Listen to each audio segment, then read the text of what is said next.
बहुत सारे सवालों के जवाब तो मिल ही गए थे पिछले चैप्टर के अंदर, जो था न्यूट्रिशन इन प्लांट्स। उस चैप्टर को पढ़ के हमें पता चला था कि आखिर प्लांट्स अपना फूड किस तरीके से प्रिपेयर करते हैं। लेकिन आज हम लोग पढ़ने वाले हैं न्यूट्रिशन इन एनिमल्स। आखिर एनिमल्स अपना फूड किस तरीके से प्रिपेयर करते हैं, और आखिर ये जो फूड हम लोग प्रिपेयर करते हैं, क्या ये हम खुद प्रिपेयर करते हैं या फिर हम इस फूड को दूसरी चीज़ों से लेते हैं। तो चलिए इस चैप्टर को स्टार्ट करते हैं। तो आज हम लोग पढ़ने वाले हैं कि आखिर एनिमल्स अपने फूड के लिए किन चीज़ों के ऊपर डिपेंड करते हैं। तो जो एनिमल्स होते हैं वो डिपेंड करते हैं अपने फूड के लिए दूसरे प्लांट्स और दूसरे एनिमल्स के ऊपर। सर, प्लांट्स तो समझ में आ गया कि हम जाके एप्पल तोड़ के खा लिया हमने, या फिर बनाना खा लिया दूसरे प्लांट से लेके, लेकिन दूसरे एनिमल्स के ऊपर कैसे डिपेंड करते हैं? अरे कुछ लोग नॉनवेज चीज़ें भी तो खाते हैं, कुछ लोग एग्स भी तो खाते हैं, कुछ लोग चिकन भी तो खाते हैं, और सबसे इम्पॉर्टेंट चीज़, आप लोग मिल्क भी तो पीते हैं। तो वो कहाँ से आता है? दूसरे एनिमल्स से ही तो आता है।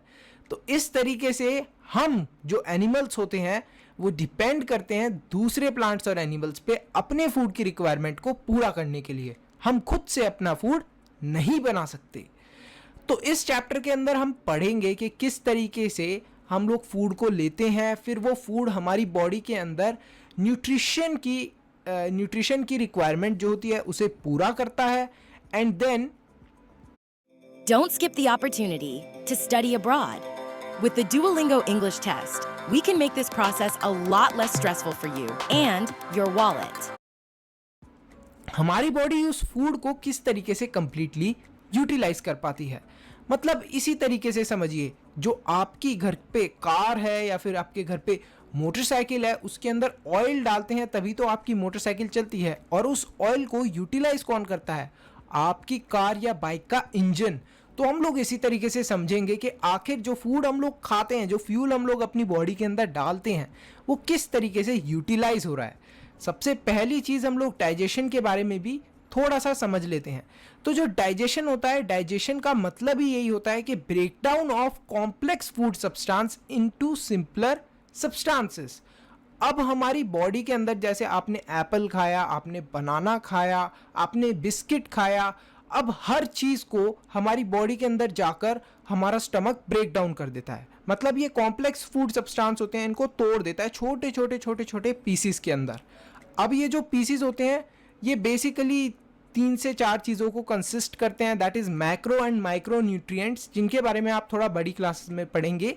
लेकिन आपको जनरली बता देता हूँ मैं कि मैक्रो न्यूट्रिएंट्स का मतलब ये होता है जैसे कार्बोहाइड्रेट्स, फैट्स एंड प्रोटीन्स।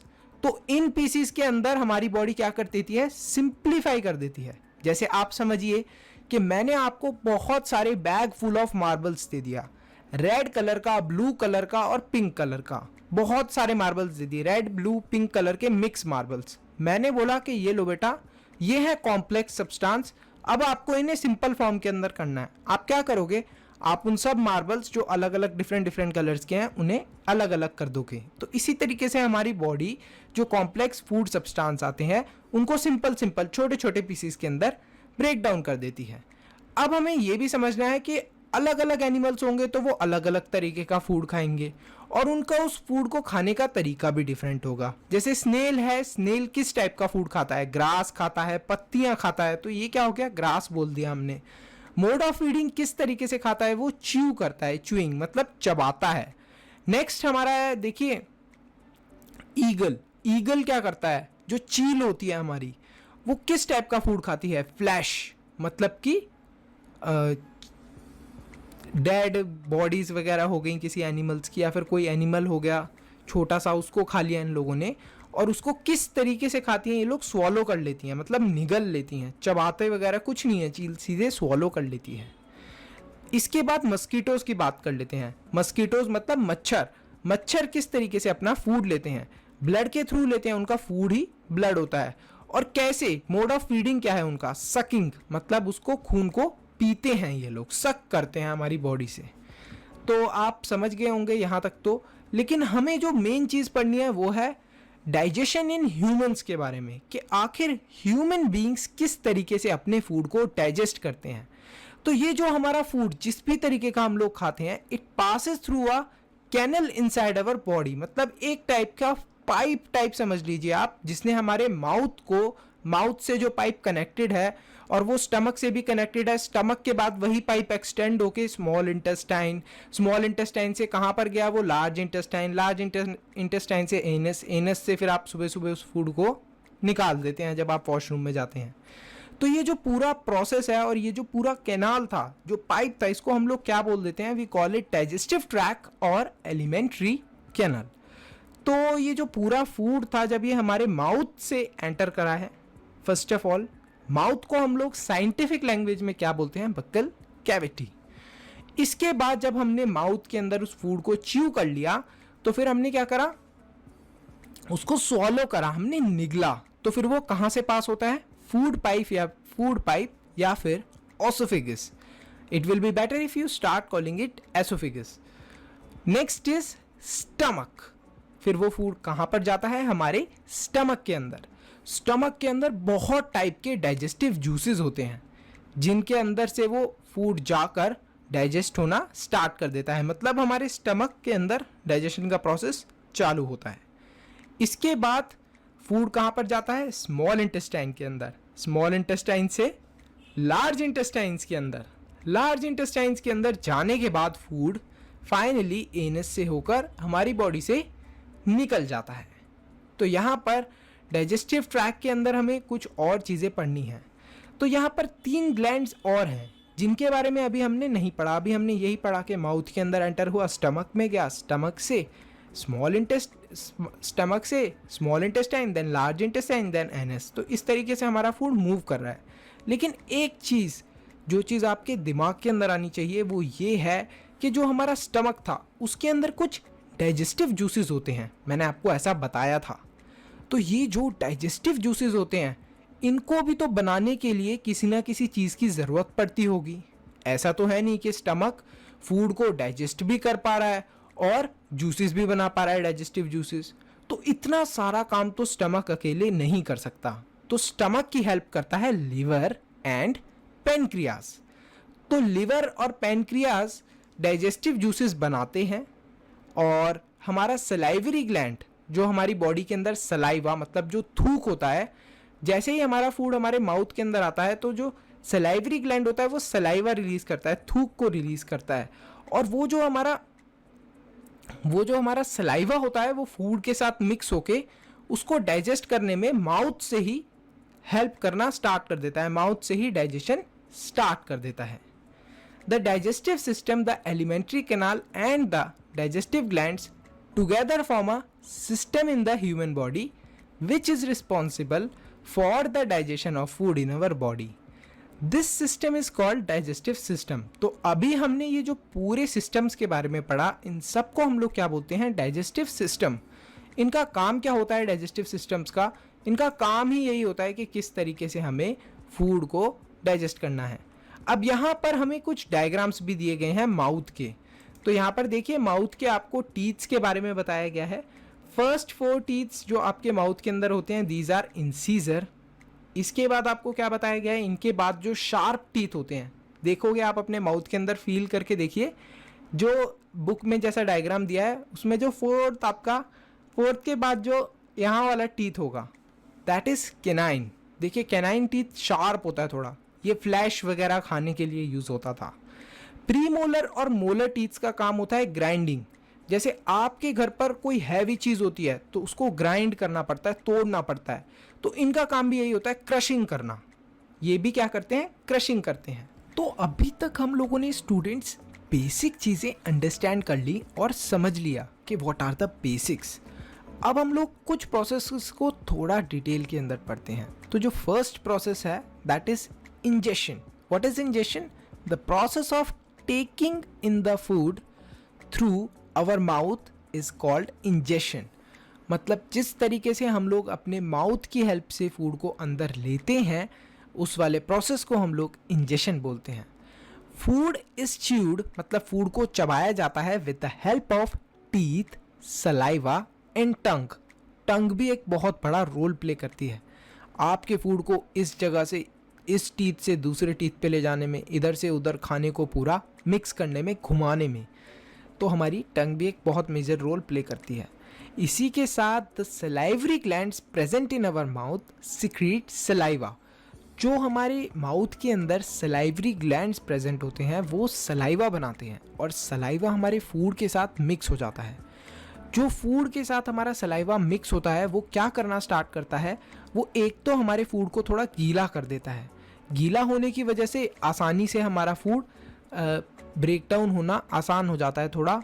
और इसी के साथ साथ एक साइंटिफिक चीज़ भी होती है, that is the break down of starch. Break down of starch भी स्टार्ट हो जाता है हमारे माउथ के अंदर से ही, जब उससे सलाइवा मिक्स होता है हमारे फूड से। जो हमारे माउथ के अंदर टंग प्रेजेंट होती है ये हेल्प करती है, जैसा मैंने आपको बताया, mixing the food with saliva. और एक और चीज़ में भी हेल्प करती है, जब आप इस पूरे खाने को अच्छे से च्यू कर लेते हो तो आप फिर आप अपने फूड पाइप के अंदर इसको आगे फर्दर ले जाने में भी हेल्प करती है हमारी टंग। तो यहाँ पर टंग के साथ एक और भी इम्पॉर्टेंट चीज़ है जो आपको बहुत ज़्यादा याद होगी, दैट इज़ टेस्ट बड्स। अरे जो आपकी टंग है इसके ऊपर टेस्ट बड्स भी तो प्रेजेंट है। जो भी चीज़ खाते हो उसका टेस्ट तभी तो ले पाते हो, just because of your tongue. तो इसी वजह से टंग एक बहुत ही इंपॉर्टेंट पार्ट है हमारे माउथ का। इसी के बाद टीथ्स के बारे में बात कर लेते हैं थोड़ा सा। मिल्क टीथ, दूध के दांत, बहुत बारी बच्चों ने सुना होगा। तो ये जो दूध के दांत होते हैं, जब बच्चे बहुत छोटे होते हैं तब इनके कुछ टीथ्स आना बच्चों के स्टार्ट होते हैं, जो कि 6 से 7 साल की एज तक टूट जाते हैं। उसके बाद उनके आते हैं परमानेंट टीथ।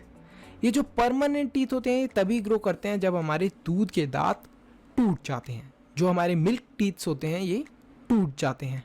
अब एक बहुत इंपॉर्टेंट सवाल, आखिर मिल्क टीथ को मिल्क टीथ्स क्यों कहा जाता है? क्या ये दांत दूध से बने हुए हैं सर? तो ऐसा कुछ भी नहीं है। हम दूध के दांतों को दूध का दांत इसलिए बोलते हैं, मिल्क टीथ इसलिए बोलते हैं क्योंकि जब हम लोग बहुत छोटे होते हैं तो हम लोग क्या करते हैं, सिर्फ मिल्क ही पीते हैं। That is our main food. तो इस वजह से इनको हम लोग क्या बोल देते हैं, मिल्क टीथ, क्योंकि इनका यूजेज ही क्या था, मिल्क पीना। अब जो हमारे परमानेंट टीथ आते हैं ये बहुत स्ट्रॉन्ग होते हैं, आसानी से टूटते नहीं हैं। हम कोई भी स्ट्रॉन्ग से स्ट्रॉन्ग चीज़ खा सकते हैं बड़ी ही आसानी से। अभी हमने यूजेस भी समझ लिए। जो मोलर्स होते हैं, मोलर टीथ प्रेजेंट होते हैं ग्राइंडिंग के लिए। उसके बाद प्रीमोलर होते हैं, ये भी ग्राइंडिंग और च्यूइंग के लिए होते हैं। और जो केनाइन होते हैं, these are for piercing and tearing teeth, मतलब टीयर करने के लिए, किसी चीज़ को फाड़ने के लिए। और जो इंसीजर होते हैं ये होते हैं कटिंग और बाइटिंग के लिए। आखिर आप अपने दोस्त को अपने फ्रंट के 4 टीथ से काटते हो और इन्हीं टीथ्स को हम लोग बोलते हैं इंसीजर। इसी के बाद हम लोग देखते हैं टूथ डिके के बारे में। बहुत इंपॉर्टेंट चीज़ है। मम्मी पापा ने क्या तुम्हें बचपन में ये नहीं बोला कि बेटा इतनी चॉकलेट मत खाओ, नहीं तो कीड़े लग जाएंगे, सड़ जाएंगे तुम्हारे दांत? तो यही जो प्रोसेस होता है टूथ डिके का, इसके बारे में हम पढ़ेंगे। A gradual damage of teeth is often called tooth decay. धीरे धीरे करके ये प्रोसेस होता है। ऐसा नहीं है कि आज आपने बहुत सारी चॉकलेट खा ली, आपने फिर ब्रश नहीं करा तो आपके कल तक सारे दांत खराब हो जाएंगे। अगर आप इस प्रोसेस को 3-4 महीने तक यूज़ करते रहोगे, ऐसी अप्लाई करते रहोगे, तब शायद इफ़ेक्ट होना आपको दिखना चालू हो। लेकिन बेटर इज़ कि we should brush our teeths daily. तो ये टूथ डिके होता क्यों है?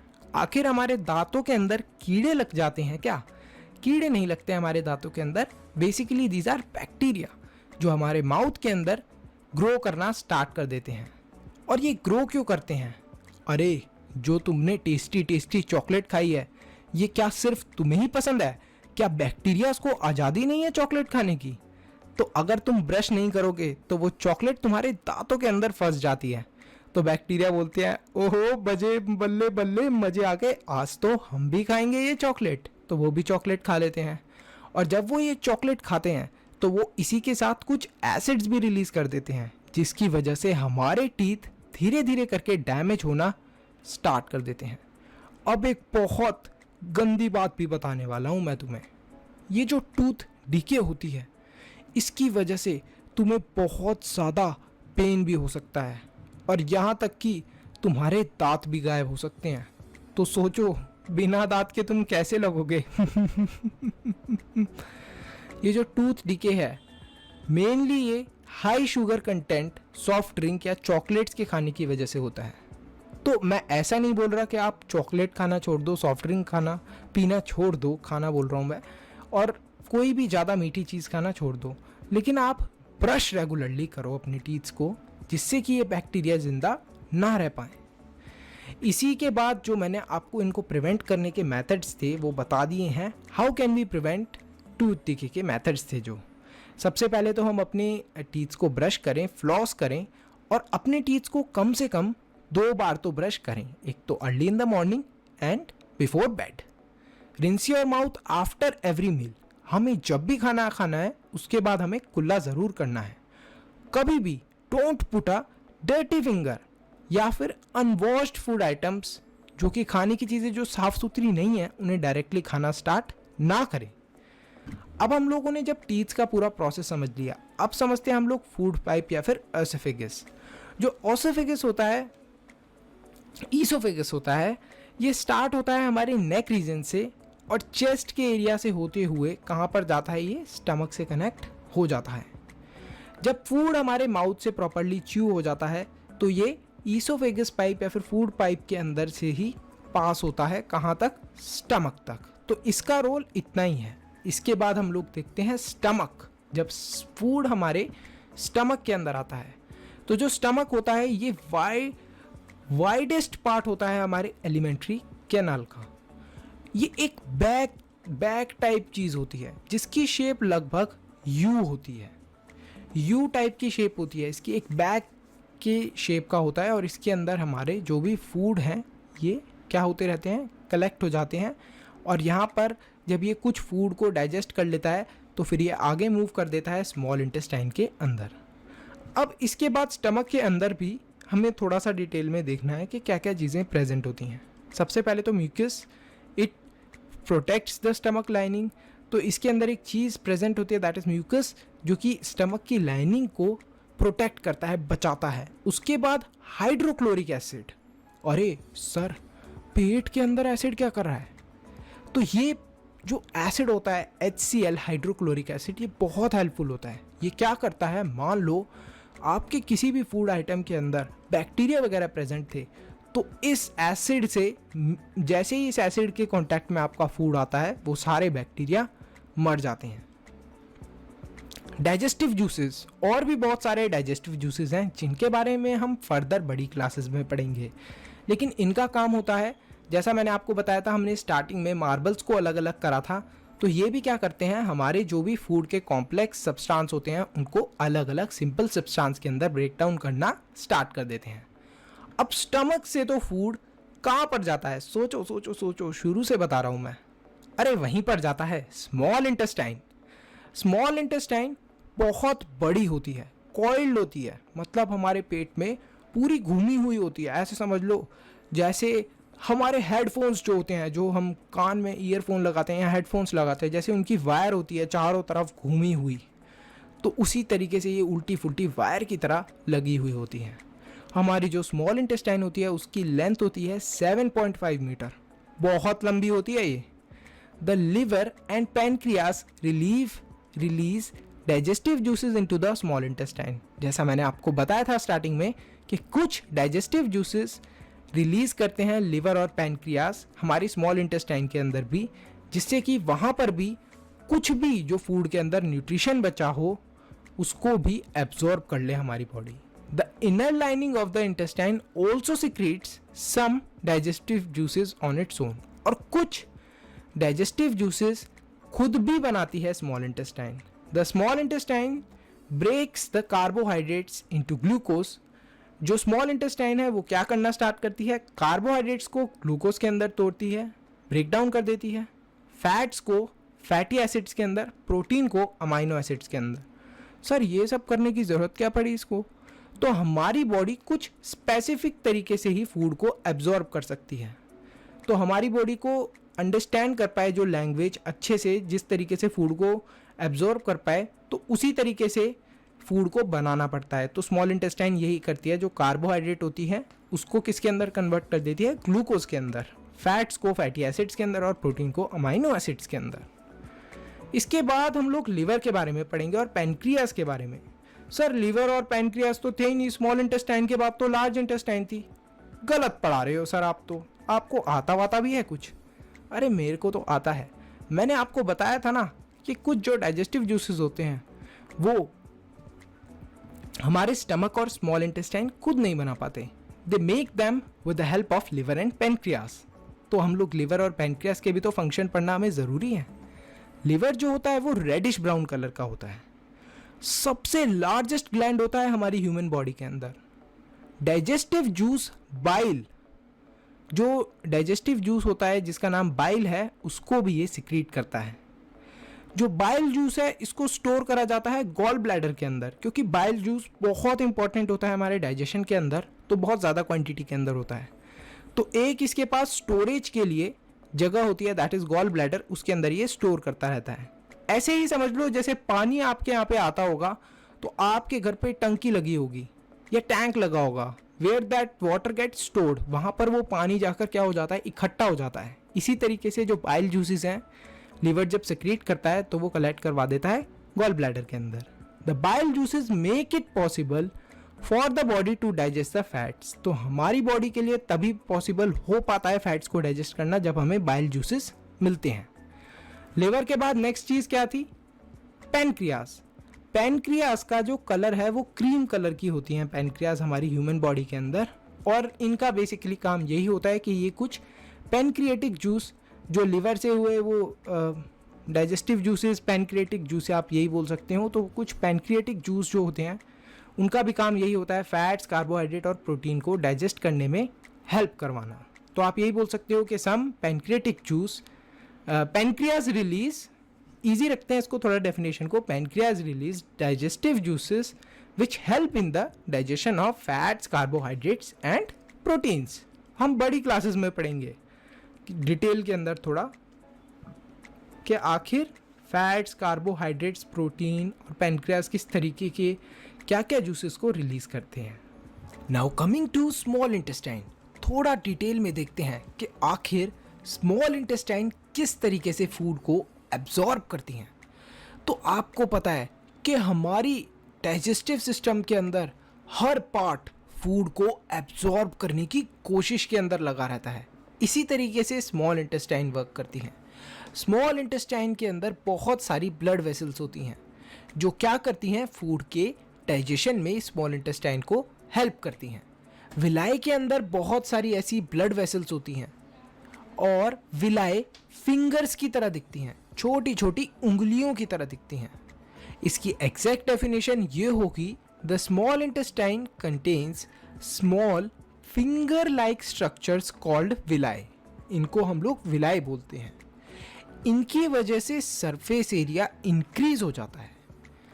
आपकी स्क्रीन के ऊपर आपको दो इमेजेस दिख रही होंगी। एक इमेज के अंदर आपको दिख रहा है कैसे स्ट्रेट एरिया है, तो यहाँ से अगर हम लोग किसी भी चीज़ को पास ऑन करने की कोशिश करते हैं, किसी भी चीज़ को भेजने की कोशिश करते हैं, तो वो बड़ी ही आसानी से पास कर लेगी। लेकिन अगर यहीं पर दूसरी जगह पे आपको ये दिख रहा होगा कि ऊबड़ खाबड़ है थोड़ा रास्ता, तो यहाँ से अगर हम किसी चीज़ को पास करने की कोशिश करते हैं तो उसको पास होने में थोड़ी सी मुश्किल होने वाली है। तो ऐसा क्यों है? क्योंकि जो सेकंड वाले केस में हमने ये देखा है कि वहाँ पर क्या है, ऊबड़ खाबड़ रास्ता है, या फिर वहाँ पर हम लोग ये बोल सकते हैं वहाँ पर विलाई प्रेजेंट है। तो इस वजह से सरफेस एरिया इंक्रीज हो गया है और एब्जॉर्प्शन भी ज़्यादा से ज़्यादा हो पाएगा। इसी के साथ एक एसिमिलेशन प्रोसेस भी होता है। एसिमिलेशन प्रोसेस के अंदर the process by which the organs of the body utilizes the digest food to form complex substance which the body needs such as proteins are called assimilation. मतलब हमारी body इस process के अंदर कुछ complex substance जिनकी ज़रूरत body को पड़ती है, जैसे प्रोटीन्स वगैरह हो गए, उनको प्रिपेयर करती है। और इस प्रोसेस को हमने क्या बोला है? एसिमिलेशन। यहाँ पर आपको डिफरेंट पार्ट्स भी दिख रहे हैं स्मॉल इंटेस्टाइन के। अभी हमें इतना डिटेल के अंदर तो इन सब पार्ट्स के बारे में पढ़ने की ज़रूरत नहीं है, लेकिन आपको बेसिक चीज़ें दिख रही होंगी स्क्रीन पर, इनके बारे में आपको नॉलेज होनी चाहिए। Now coming to large intestine, जो कि लास्ट है। तो जो लार्ज इंटेस्टाइन होती है उसके अंदर भी डाइजेशन होता है। सोचो कितना डाइजेशन का प्रोसेस लंबा होता है। लार्ज इंटेस्टाइन के अंदर जब फूड पहुंचता है, जो भी अनडाइजेस्टेड फूड पहुंचता है, अब वो डाइजेस्ट होना स्टार्ट होता है। लार्ज इंटेस्टाइन स्मॉल इंटेस्टाइन से थोड़ी साइज में, मतलब ब्रेथ में थोड़ी सी चौड़ी होती है, मतलब चौड़ी होती है large intestine as compare to small intestine. तो वाइड ट्यूब लाइक स्ट्रक्चर होता है इसका, 1.5 मीटर लॉन्ग होती है। अभी हमने देखा था कि स्मॉल इंटेस्टाइन कितनी लंबी थी, लेकिन लार्ज इंटेस्टाइन छोटी सी होती है, ज़्यादा लंबी नहीं होती। द मेन फंक्शन जो होता है लार्ज इंटेस्टाइन का, वो होता है वाटर को एब्जॉर्ब करना और सॉल्ट को एब्जॉर्ब करना फ्रॉम अनडाइजेस्टेड फूड। जो भी फूड अभी तक डाइजेस्ट नहीं हुआ, उससे वाटर और सॉल्ट को भी एब्जॉर्ब कर लेना अगर कुछ बचा है तो। जो भी वेस्ट होता है अनडाइजेस्टेड, वो कहाँ पर जाता है? वो जाता है रेक्टम के पास, और फिर इस जो भी वेस्ट प्रोडक्ट्स हैं उनको आप लोग मॉर्निंग में रिमूव कर देते हैं। इजेशन बोलते हैं इस प्रोसेस को हम लोग। The process by which waste undigested food, जिसको हम लोग फीकल मैटर भी बोलते हैं, फीकल मतलब पॉटी वगैरह हो गई, हमारी बॉडी से ये निकल जाता है फ्रॉम एनस। तो यहाँ तक आप लोगों को क्लियर हो गई होंगी सारी चीज़ें। अब आपने एक वर्ड सुना होगा, अरे यार मेरे को डायरिया हो गया है, अब तो मैं स्कूल नहीं जा सकता। डायरिया का मतलब क्या होता है? अरे वही लूज मोशन का थोड़ा अमीरों वाला नाम रख दो तो डायरिया कहलाता है वो। तो हाँ बिल्कुल, डायरिया ही लूज मोशन होता है, जिसके अंदर क्या होता है आपको छी सब जानते ही होंगे। तो ऐसा क्यों हो जाता है? अगर आपने कुछ, मतलब आपको फूड पॉइजनिंग हो गई, कुछ इन्फेक्शन हो गया, तो इस वजह से आपको डायरिया हो सकता है। काफ़ी सीरियस डिसीज़ है। लगती तो बहुत सिंपल सी है, लेकिन पुराने ज़माने में लोगों की डायरिया से डेथ भी हो जाती थी, क्योंकि डायरिया के अंदर बहुत ज़्यादा वाटर का लॉस होता है, और जो भी हमारी बॉडी के अंदर सॉल्ट्स होते हैं उनका भी लॉस हो जाता है। तभी आपने देखा होगा कि कभी आपको लूज मोशन मतलब कि डायरिया होता है तो डॉक्टर्स रिकमेंड करते हैं कि बेटा आप ORS पियो या नमक चीनी का घोल पियो। क्यों? जिससे कि आपकी बॉडी के अंदर सॉल्ट्स का कंसंट्रेशन होता है वो बैलेंस रहे। तो ORS की फुल फॉर्म ही होती है ओरल रिहाइड्रेशन सॉल्यूशन। इतना डिटेल में हमें जानने की ज़रूरत नहीं है, लेकिन मैंने आपको बता दिया, तो अब आप भी अपनी क्लास में सब बच्चों को इन्फॉर्म कर सकते हैं। इसी के साथ एक छोटा सा लास्ट टॉपिक रहा है, that is digestion in grass eating animals. जो ग्रास ईटिंग एनिमल्स हो गए, जैसे हमारी काऊ हो गई, इन सब के बारे में हम पढ़ने वाले हैं। तो रूमेन होता है एक सैक लाइक स्ट्रक्चर जो प्रेजेंट होता है between the food pipe and the small intestine. किन के अंदर प्रेजेंट होता है ये? स्मॉल इंटेस्टाइन और फूड पाइप के बीच में रूमेन जो सैक होता है हमारा, ग्रास ईटिंग एनिमल्स के अंदर, जैसे काऊ हो गई, बफेलोज हो गए, इन सब के अंदर प्रेजेंट होता है। आपने कभी गाय या भैंस को देखा है और गाय या भैंस मुंह चलाती रहती हैं? तो ऐसा वो क्यों करती हैं? क्या किसी को चिढ़ाती हैं वो? नहीं, वो जो सैक लाइक स्ट्रक्चर होता है हमारा ह्यूमन, वहाँ से कुछ कुछ फूड क्या करती रहती हैं? वो खाती रहती हैं। ठीक है। एट फर्स्ट द एनिमल्स, तो क्या होता है कि इस वाले केस को पूरा समझने के लिए हम लोग एक स्टोरी सुनते हैं। तो क्या होता है, जो भी रूमिनेंट्स होते हैं, मतलब जिनके पास भी ये ह्यूमन सैक प्रेजेंट होता है, those animals are called ruminants. तो इनके अंदर क्या होता है कि आप या फिर आपका कोई भाई है या बहन है और मम्मी मार्केट से टेस्टी टेस्टी चिप्स लेकर आई हैं या फिर चाउमीन लेकर आई हैं, और अब आप दोनों में से कंपटीशन लग जाता है कि कौन जल्दी उन चिप्स और चाउमीन को फिनिश करने वाला है। फटाफट विदाउट च्यूइंग आप उस फूड को स्वॉलो कर लेते हो।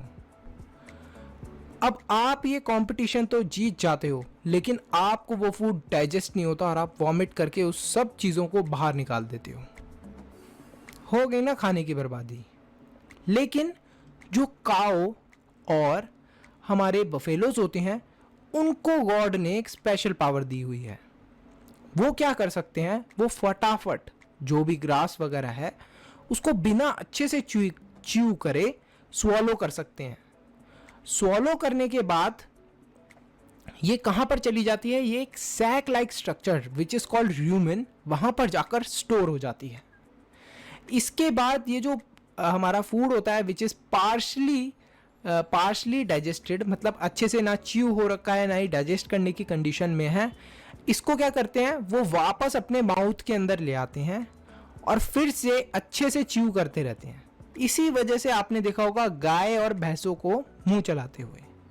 Rumination, the curd returns to the mouth, यही वाले प्रोसेस को हम लोग क्या बोलते हैं, the curd returns to the mouth in these animal and they chew it. This process is called rumination. I hope आपको यहां तक सारी चीजें क्लियर हो गई।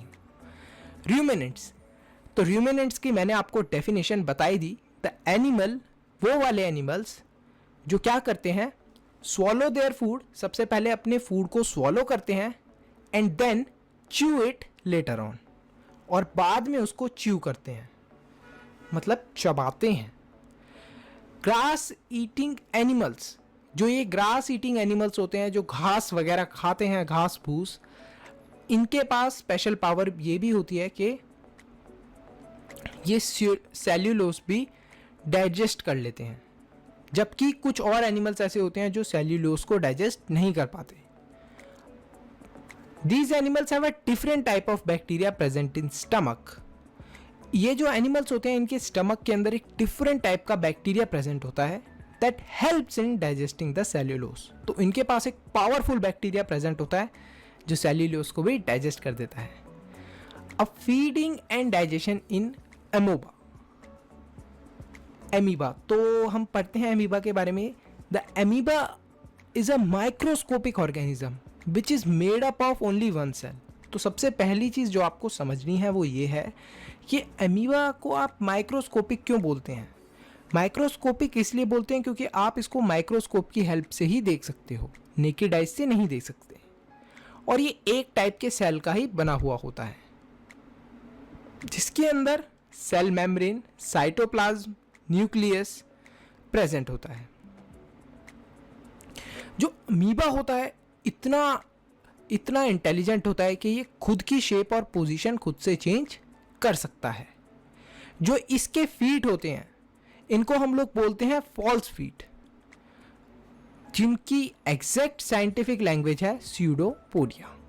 तो जो स्यूडोपोडिया होते हैं इनके फॉल्स फीट इनको हेल्प करते हैं for moving from one place to another place, और इन्हीं की हेल्प से ये फूड को भी एनगल्फ कर पाते हैं, मतलब खाने को भी निगल पाते हैं।